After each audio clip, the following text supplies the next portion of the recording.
If you want to jumpstart your climb in TFT for set 18, I've compiled over 100 quick tips to let you do that. I've been playing TFT for over 7 years, and whenever a new set comes out, I wish there was a list of things that I knew I absolutely needed to know, and this video will be exactly just that. So we're going to start off with Wisps, which is a new set mechanic, then go on into some general tips, then items, then traits, then champions, then augments. Some of these will be beginner tips, some of these will be much more advanced, but no matter your level, I guarantee there is something in here that you did not know about the new set. So chapters are available below if you want to skip around. But let's start off with a bunch of tips for Wisp, which is a new mechanic because that's the thing everyone's going to mess up first. But there are also some new augments that I absolutely need to cover, but we'll get into that much later. New augments are always tricky, you know, because if you click it and you don't know what you're doing, you pretty much waste the next 20 minutes of your life. So stay tuned for those, but let's start off with tip number 1. What are Wisps? So Wisps are almost identical to set 12's charms if you played back then.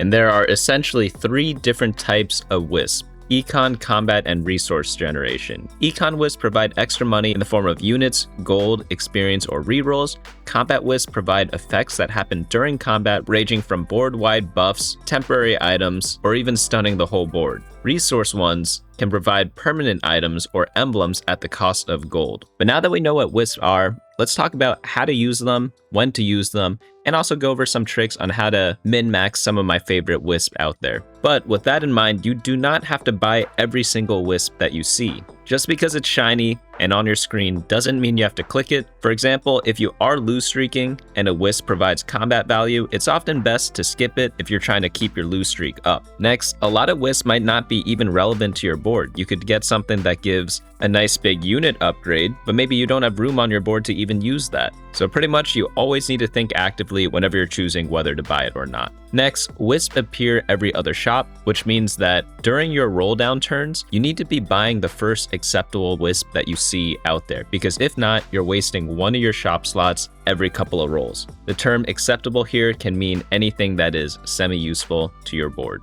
Alternatively, if you want to greed a best in slot Wisp, you must know that it's extremely risky and it's an easy way to lose a lot of money.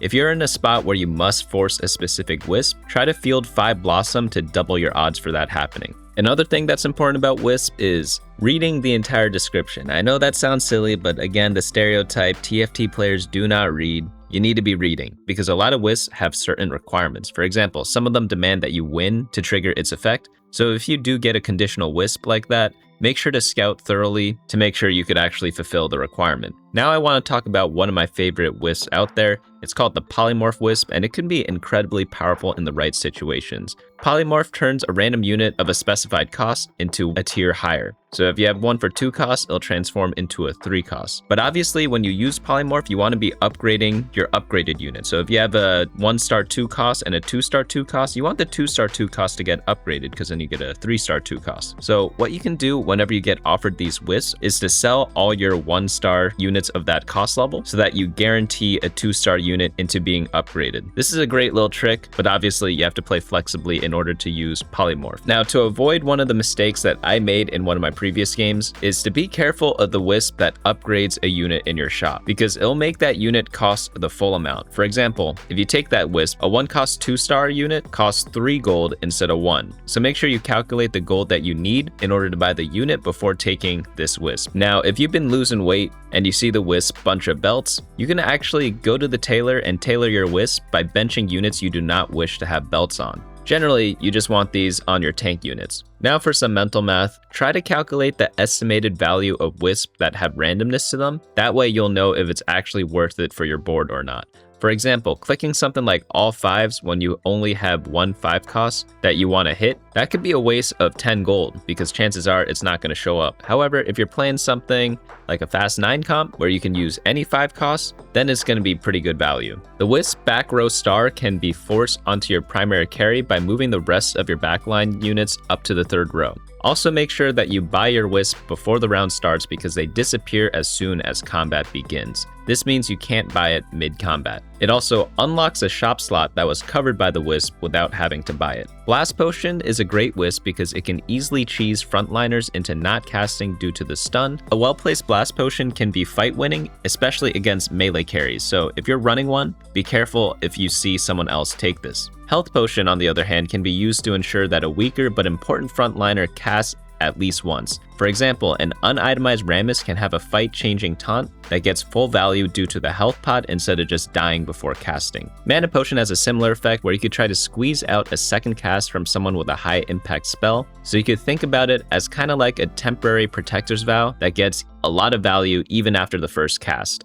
Abandon Ship is pretty fun, but a little tricky to use because it can enable quite creative pivots and should be heavily considered if you need to get out of a bad spot such as a contested reroll line. If you're still lacking direction after that, Artifactinate can be a very powerful Wisp because artifacts unlock very specific playstyles that are really good when they work out and really bad when they don't. If you already have a game plan set out, don't click Artifactinate, but if you don't, it can be a very easy way to kind of save your game. Don't be afraid to use consumables such as Knickknack Jar, Doodad Jar, and Thingamajig Jar, all on your item holders. Holding onto these stat shards till you have your endgame carry is often not worth it if you think you are not strong enough to win, because early game, in TFT, and even the mid game can sometimes be much more important than greeting out for your final board. More on a little trick, if you ever get Propagate, you can solo frontline the unit that you want to copy to just guarantee that it goes on that specific unit. Next, for Idle Craftsman, you can tailor the component that you want to turn into a completed item by placing all other items on your units, and this makes it useful for killing components that might be awkward without expending anything else. Now onto one of the more fun Wisps. Animate Shop allows you to get a bunch of rerolls during that turn, but before clicking on it, take a moment and look at your bench and make sure you have the space necessary to actually use this Wisp. 2 seconds is enough time to buy units, but often not enough to make deep thinking type decisions about what units to hold and what units to buy and sell. The effect also does linger into combat, so try to click it as early as possible so that you can get everything ready before the fight begins. Curio Cart open armories that offer a selection of items in exchange for gold, so unless an item or emblem is absolutely vital to your comp or you're overflowing on money, be cautious on how you spend your money here. An emblem can cost up to 22 gold, which can absolutely wreck your economy in the wrong spots. If you like reroll, Starfall is great for those comps, as you might get lucky and find a 2-star version of a 1 or 2 cost unit, but it is also useful to take if you need to regain tempo. Even if it is expensive, this Wisp can provide you with potentially 6 upgraded units that can vastly change the trajectory of your game if you need to stop bleeding.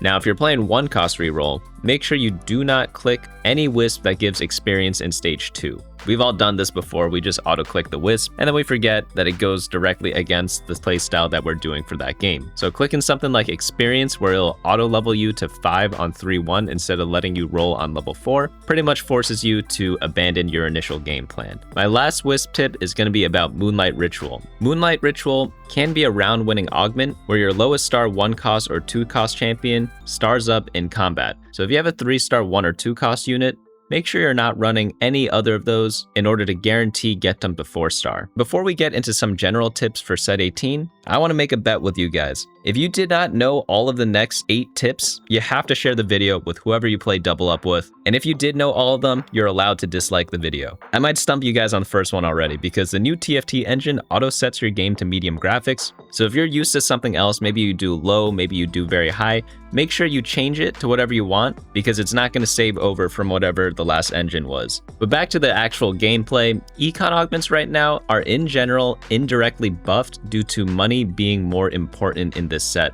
The reason why is because Wisp are expensive, so if you don't have an econ augment, you're going to be pretty broke in general, but even more broke in this case because you also can't afford any Wisps. Reforgers are also more common in set 18 due to Wisp providing them early. Something like Early Fix provides one outright, and most of the Wisps that open an armory can also provide one too. Speaking of more gold stuff, rolling to 0 gold this set is very risky because it removes the possibility for you to get one of those OP combat Wisps in the late game. So typically in TFT, and I'll go over more of this in my econ guide coming out later, is that in the late game, gold isn't that important, so you just roll to 0 in a lot of cases, especially if you're on your last 1 or 2 lives. However, in this set, in stage 5 and beyond, I like to try to stay above 10 gold if possible, so that if you get a completely bonkers busted OP late game combat Wisp, you can afford it and pretty much just auto win rounds. And it also gives you a nice little cushion to roll for them too. Now we got a triple tip. I want to talk about the buffs and debuffs in this set.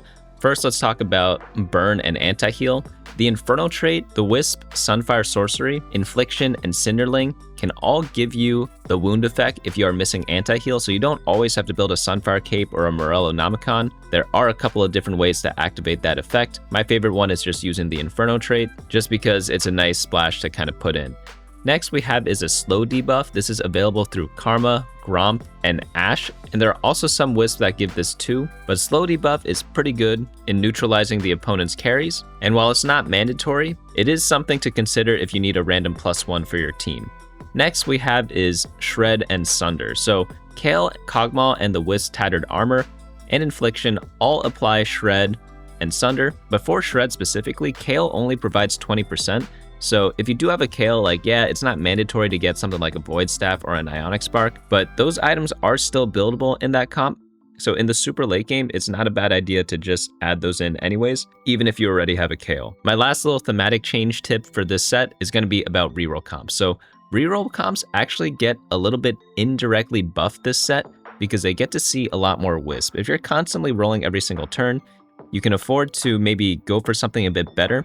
Whereas if you're doing like a standard fast 8 where you don't really roll too much in the middle rounds, you just get one shot at a Wisp. And if it's bad, you don't take it. But if you're doing a reroll comp, if it's decent, you can take it, and then your next shops have that extra shop slot. If you got a bad one, you could just reroll, and then chances are you'll get something usable eventually. So those are the little minor changes of how I'd kind of retune how I think about TFT for this set. But now let's go into the item tips. I'm going to mainly be talking about the emblems. We just have 4 of them here, but first one's going to be about Executioner Emblem. It literally executes your opponents, so at 8% HP, units that have been damaged by the holder just die, and this also includes the bleed damage. So it's incredibly powerful to use Executioner Emblem on a big AoE unit, something like an Ahri, because if they ever just reach that threshold, they just die instantly. So that's kind of a nice little effect there. Spellweaver Emblem provides 2 mana to the holder for each ally that casts, not just Spellweavers, so it pretty much turns your entire team into a mana battery for this specific unit. Consider units that like to spam cast a lot, like Soraka and Zyra,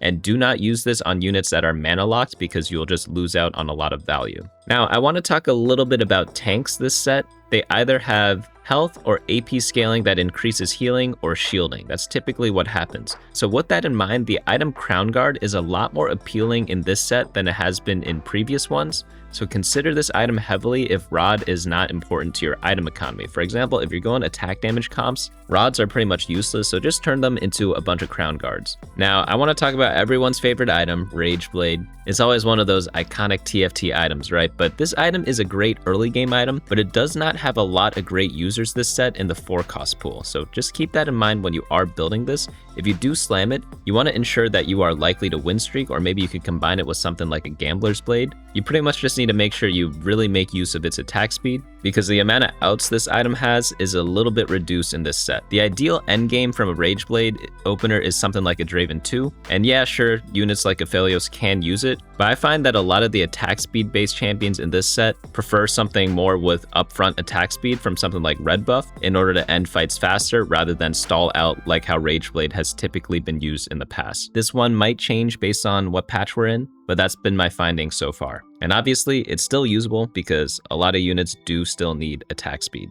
Now let's move on to the traits. There are quite a few quirks with each and every one of them in this set, so I want to make sure everyone is up to page on that so you're using them to their full max effect. Let's start off with Infernos. So Infernos unlock an upgraded shop at 3 Inferno, and it's actually pretty neat. It works very similarly to the old augment called high-end shopping, which provides you a unit of a higher cost than what was originally rolled. This can be used to cheese 5 costs on level 8 if you're stuck at level 8, but you have to keep in mind it also cannot be toggled and only applies to the natural shop after a combat round. Fae is an interesting trait. This one scales with game length, as you need to attract a lot of pixies by dealing damage, healing, and shielding. If you plan on carrying a Fae unit, make sure to put this trait in as early as possible. It's not something that you want to just pivot into in the late game. Flora Fatalis is one of my favorite ones. This one is just Fiddlesticks and Soraka.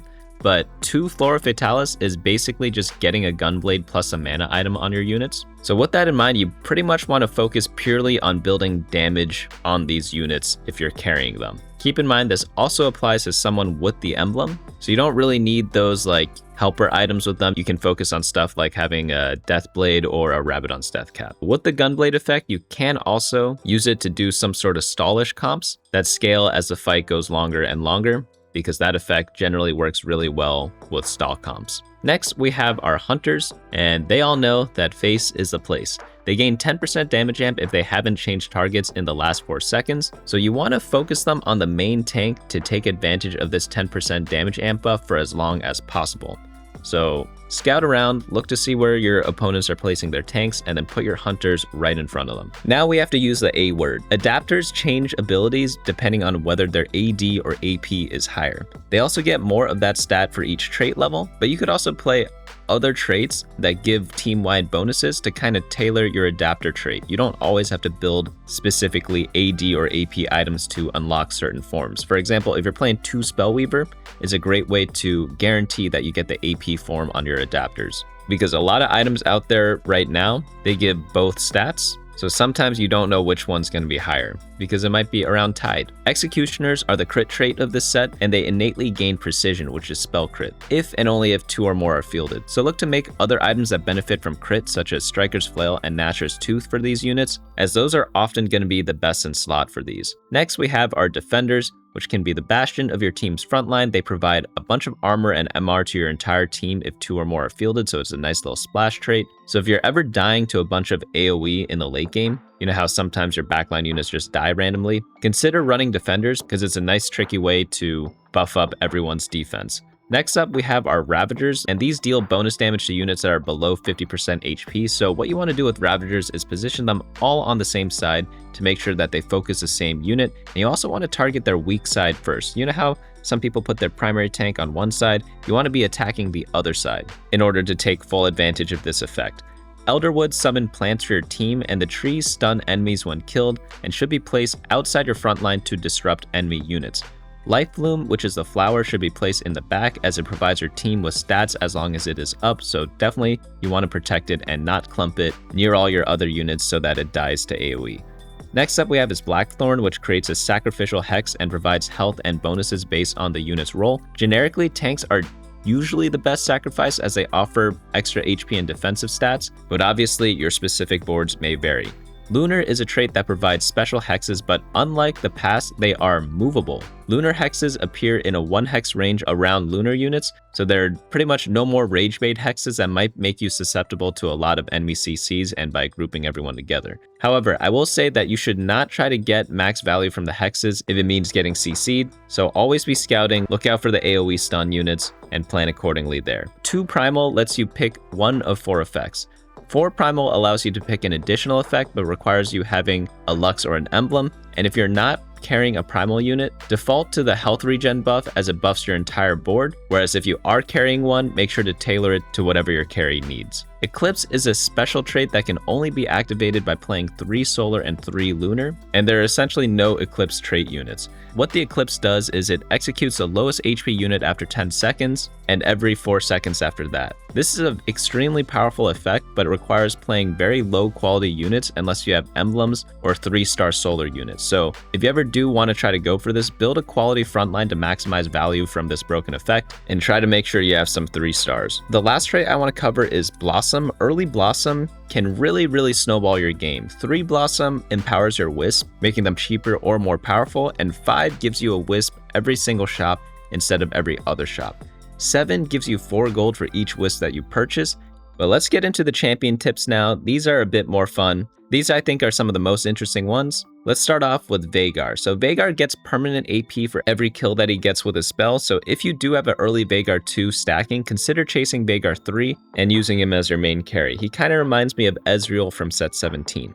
Zaya's spell functions like an auto attack in every way except for it being unable to innately crit, which makes IE very good on her. Yorick spawns a ghoul on death, which makes him a great sacrifice for Blackthorn because you aren't truly completely down a unit. This set has a lot of 3-trait 1-cost units: Xayah, Rakan, Yorick, Veigar, and Akali. They all have 3 traits, making them very valuable to bridge different traits together, but their late game quality is a little questionable to kind of balance this effect. LeBlanc has a % chance to give you one of the units on your board on takedown and can serve as a 1-unit econ engine in the early game, as long as you're able to get a few kills. So if you do get LeBlanc, especially 2-star early, make sure to itemize her because the payoff can be absolutely tremendous. Elise and Vi both have healing on hit, which makes them actually decent Rageblade holders despite being tanks, and there are ways to make these units possibly go infinite, but it requires very specific setups and artifacts, but it is some random build to consider. I almost guarantee there's going to be some crazy Chinese build out there like a month from now that's going to be involving these 2 units. Rengar's rival bonus provides gold after 8 takedowns, and he's a great attack damage holder and can be a resource engine in the early game. So if you ever get a Rengar drop from one of your early orbs, consider using him just as like a nice little gold boost, even if you aren't necessarily playing him in the very late game. Kha'Zix's rival bonus allows him to gain other traits as he gets takedowns. Pretty much like in League, Kha'Zix evolves and overcomes his opponents as the game goes on, granting him access to your choice of Executioner, Rapid Fire, Ravager, or Spellweaver. Each evolution takes a little bit more takedowns to get, so you definitely have to choose these wisely. I have a second bonus tip for Kha'Zix, and that is he targets the furthest unit within 3 hexes, meaning that he can jump to your backline and one-shot your carry. He also gains extra damage and mana refund if the target has no adjacent allies, so you always want to try to position opposite of Kha'Zix so that it avoids giving him the free isolation resets. Rammus taunts the enemy champions, forcing them to be okay with hitting him. Positioning him between other tanks is a great way to mess with your opponent's focus fire, and is also a pretty decent way to disrupt hunters if you use the tech that we talked about before. Brambleback, despite being red buff, only provides burn and not wound, which is the anti-heal portion, which arguably is the most important one. So if you play him, just remember that you don't actually have the wound effect unless you activate him with the Rift Beast Alpha Mark. Lilia is a great CC tank that is a little bit different to position. Position her on these squares so that her spell has greater odds of hitting the backline. If you put her in the middle, she'll very likely only hit frontliners, which is still decent, but not as impactful as stunning a backline carry. Malphite is a rock-solid solo frontline option, and his unique trait is called Monolith, which works like a stone plate, granting him 10 armor and MR for every enemy targeting him, and he can serve as a 1-unit frontline solution for most teams that are lacking an actual tank. Now, if you hate AI, I got some news for you. Ezreal's AI is a little bit silly with his positioning as he blinks around with each cast. He pretty much acts like any generic solo queue AD carry. So what I like to do whenever I'm running Ezreal is I like to position 2 strong tanks on the outside of my front line to avoid him getting targeted randomly if you have like a clear weak side. Because sometimes if you put your main tank top left and then you put some crapper top right, Ezreal sometimes jumps to the right, your crapper dies, and then Ezreal gets targeted, and then you lose the fight. Set has a passive that provides him with 100 mana upon falling below 40% health, and this means that the Protector's Vow effect is very inefficient on him. Instead, you want to prioritize items that give him raw HP, and he could even deal decent damage if you put something like a leftover Sterix Gauge on him. By the way, if you didn't know, Sterix Gauge, while mainly being like a melee bruiser item, can actually be a nice little emergency tank item if you get dropped like 50 swords and you have no way to use them. Sentinel is a very interesting unit. He's got an ult that can completely swing a fight. He's very similar to Nunu from last set, so you pretty much just want to slam Protector's Vow and Adaptive Helms on him and position him in front of enemy clumps, because he probably just has one of the best CC effects in the game. Zyra's unique trait, Thorn Maiden, provides 5% team-wide damage reduction, and it is doubled if Zyra has 6 or more plants out. This makes leftover mana items on her very effective, as she provides extra DPS and team-wide buffs for tankiness. Her only other trait is Summoner, which is pretty easy to activate the 2-piece, which makes her a great flexible secondary carry, so I expect Zyra to be played in a lot of Fast 9 comps. Next we have is Soraka. Soraka gets more damage for targeting the same unit, calling down more stars if she has already casted on her target, so you want to position her in front of the enemy main tanks, and she is the best response for executioners for killing big frontliners. If you contrast that to units like Ezreal and Kennen, these units' abilities have AoE damage and is very spread out, which makes Soraka very critical whenever you are running an executioner comp. Elder Dragon's passive cleaves adjacent enemies, dealing 75% of the original damage of his auto attacks, so you want to position him in the middle of the enemy front line to maximize this value. Now let's talk about Lux, which is one of the keystone or capstone units of the set. Once you buy a certain one, you won't see a Lux of any other trait until you sell it. So if you're looking to switch or trade up a bit, you pretty much have to sell her and pray that the one you want shows up later. Also, each Lux's effect differs a lot. For example, Elderwood Lux grants percent HP to your team, allowing them to live longer, while something like Inferno Lux is a pure carry one with a selfish bonus that grants her mana on takedown. Most of the time, you'll pick your Lux based on your team comp, but the items you'll want on her are going to vary drastically. For example, in Elderwood, you might want to do like a Void Staff Morello on her, make her kind of like a utility unit, whereas on Inferno, probably want stuff like mana, AP, and spell crit. Now for the generic 5-cost carry, let's talk about Draven. He's kind of like the Vex from last set. He's a traitless ramping carry, and playing this unit absolutely requires something like a Rage Blade because he needs attack speed. You also need to combine him with a very strong front line in order to ramp, but I wouldn't be surprised if he's just the generic 5-cost carry for a lot of teams out there. Kills and takedowns are two vastly different things when it comes to Draven's cash outs though. Takedowns means he participates in a kill, while a kill means he got the last hit. It's very easy to lock yourself out of a bounty seeker reward if you don't click a kill quest without sufficient setup on Draven, so just double check what you get whenever you are choosing a bounty. Ashe is a cool unit. She shoots her arrow through the entire battlefield, hitting about half the board sometimes. This leaves a trail that slows enemy attack speed by 20%, and the arrows target the longest line of enemies, so try to position her opposite of enemy clumps so that you can hit the most amount of units possible. Conversely, if you're playing against her, put your primary carry away from the clump so that they don't get hit by her. Taric can be paired up with a unit to keep them alive longer. When Taric or his paired ally reach 50% HP, a burst of healing and shielding goes off in a 1-hex range on both Taric and the paired ally.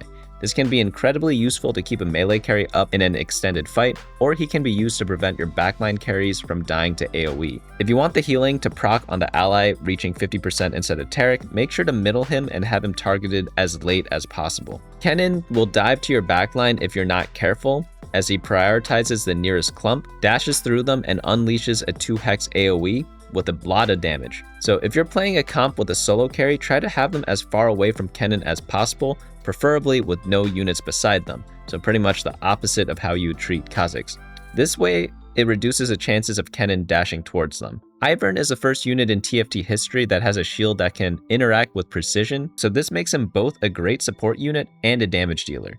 His trait Greenfather also creates elemental hexes that buff up your team, so if you have an open board slot and extra AP items or a TG, consider playing Ivern. If you manage to fill your entire board with Ivern's hexes, he unlocks a specific prismatic hex that creates clones of any unit placed in it, so something like a 4-2 Ivern can be absolutely game-winning. Elune has two great supportive traits in Lunar and Spellweaver, along with her special trait Attuned. Playing an unitemized Elune means the moon is likely going to be half full or less, which gives your team 7% damage reduction for free. Doing a carry Elune, on the other hand, can also be great, but her damage comes out a little bit slow.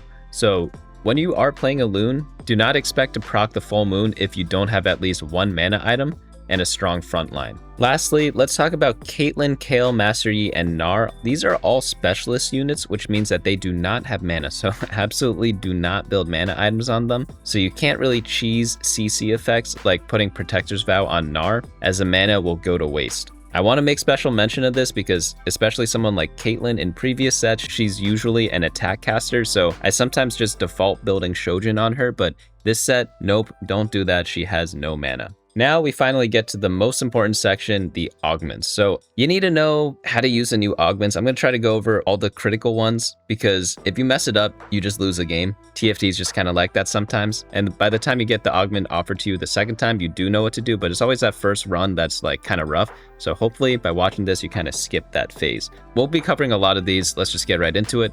Any augment that provides free rerolls immediately goes up in value this set because you can see a Wisp every turn without expending 2 gold on a roll. Because again, Wisp only show up every other shop, so something like Trade Sector, or again, just anything that gives rolls is really good if you want to maximize having Wisp every single turn. Destiny augments, which give a random augment, are back and are still very powerful in the right position, so click these when you're open to anything, as they are by default just above the power budget. Wisp rebate makes it so that it is free to roll for a Wisp every turn, as it gives us 2 gold back for buying a Wisp. So if you are win streaking with this augment, don't be afraid to spend extra gold for extra power. The Golden Dragon can be a stage 3 frontline solution if you only have one upgraded tank. However, you should look to reforge this item into anything else later if you need the +1 team slot back. If you're playing Forge in Strength, look to full open so that you can proc this before your 4-2 roll down and properly plan around your artifacts, but keep in mind this also means greeting your items. Master of all origins has greater odds of giving you the lux you want, but is by no means guaranteed. So I consider this kind of like a desperation augment, when a lux of your desired origin might completely swing your game around, and you can gain access to some sort of chase trait. Nesting Doll is great value and is balanced around 3-star units. Do not click this augment unless you intend on playing reroll or are already playing reroll. There are a few trait-specific augments in the gold pool that provide you with enough units to activate the trait. For example, Nature's Shelter or Omega Rift Beast. So if you have one of the units that they offer randomly paired up, you can easily take one of these augments, get an upgrade, and get a lot of direction for your team where you would have had otherwise a directionless spot. Residual magic can scale your team hard if you buy a Wisp every turn, so look to play a reroll comp that can justify rolling for a Wisp each turn compared to a fast 8 or 9 comp that wants to really greed their gold. The tower, despite its name, is not tanky at all and should be placed in around the 3rd row. It ideally dies before your main carry, but definitely should not be the first thing targeted and should be towards the back behind your main tanks to ensure maximum value. Expedition is an augment that can be played in many ways, but one of the most consistent ways is playing a reroll line. Focus on making econ on stage 2, only feed units when it doesn't interfere with gold intervals, and then look to feed upgraded 2 or 3 costs on stage 3 as you roll for the comp. Young, Wild, and Free is back, so remember to lock in on Carousel and don't forget that you took this augment, because I cannot count the amount of times I've taken Young, Wild, and Free, but I'm old, boring, and shut in, so I just AFK my carousels instead of just getting first pick on everything I want there. I pretty much don't even take this, I'm gonna be honest, because I just forget every time, but like, if you're trying to win, like, you should just remember, right?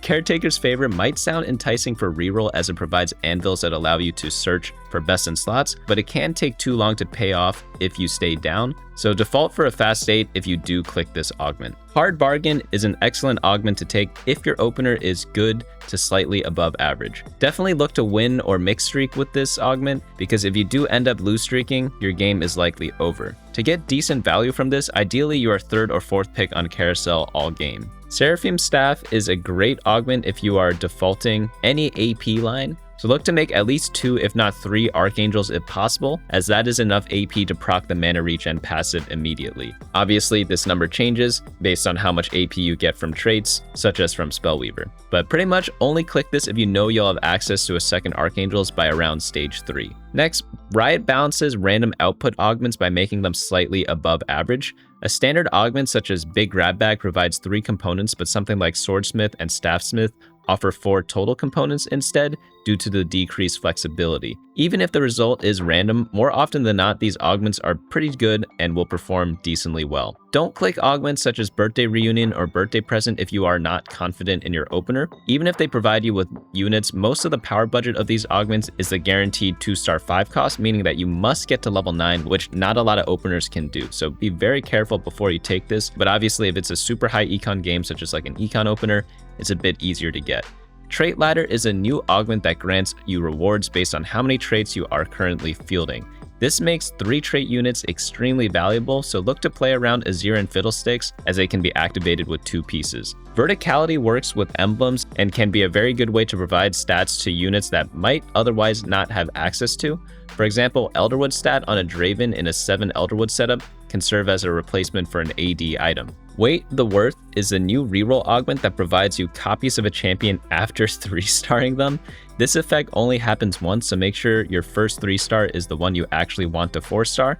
So you ideally play some sort of 1-cost reroll and look to make the 3-star as fast as possible, and then greed for the 4-star as they were massively buffed last set. This augment can make bench management pretty difficult to do though, so be cautious if you are taking this and re-rolling for other units. If you have something like Salvage Bin and see the Wisp Salvager, you can reforge completed items and utilize it, almost like a manual Pandora's, by reforging entire items then unmaking them into opponents and going from there. Bonus gifts procs on any loot orb, including orbs from Augments and Coven. If you have this augment, consider splashing in Coven and taking every 40 cash as you can and easily farm extra orbs in that way. Most synergies offer some sort of value to your entire team. This is a buff to augments such as Flexible, Trait Tree, Spreading Roots, and Branching Out. Some examples is 2 defenders giving team-wide buffs, Spellweavers, pretty much a lot of the 2 traits getting activated buff your whole team. Now for our final tip of the day, Capital Gains essentially gives you double the interest from stage 2-1 to 3-3. Make econ as soon as possible and very aggressively, and ideally, lose streaking is the most convenient way to do this. This augment is absolutely absurd in portals with econ generation or gold openers, so look to convert this gold lead into some sort of reroll line to stabilize in stage 3 to regain tempo, or use it for a big 4-1 roll down. But there you have it. I think we have actually like over 100 tips this time. If you have any useful tips that other viewers can use, let me know down in the comments below. And also share this video with a friend who might be a little bit hard stuck and you're too lazy to backseat coach them. But hopefully this should give you like a nice little quick start into set 18, as knowing random stuff like this always helps me whenever I start a new set. But that's gonna be it for me today. Hopefully you all enjoyed this video, and I'll see you all in the next one.